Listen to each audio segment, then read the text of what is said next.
Breaking news.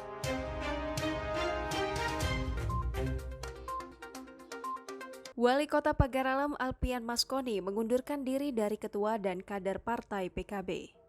Sejak beberapa hari belakangan, kabar tentang pengunduran diri Wali Kota Pagar Alam Alpian Maskoni sebagai ketua sekaligus kader Partai Kebangkitan Bangsa santer terdengar.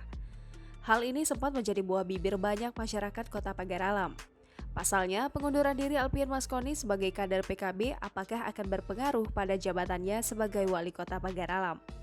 Kabar pengunduran diri orang nomor 1 di Pagar Alam dari partai pendukungnya pada Pilkada 2018 lalu dan telah menghantarnya menjadi Wali Kota Pagar Alam ini menuai banyak pertanyaan. Saat ditanya tentang kebenaran kabar tentang pengunduran dirinya tersebut, pihaknya dengan singkat menjawab kabar tersebut benar.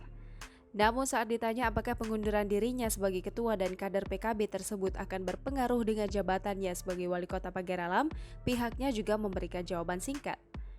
Wako tidak mengungkapkan apa alasan dirinya mengundurkan diri dari partai PKB. Namun ketika ditanya hal tersebut, Wali Kota Pagar Alam ini juga memberikan jawaban yang tegas dan singkat.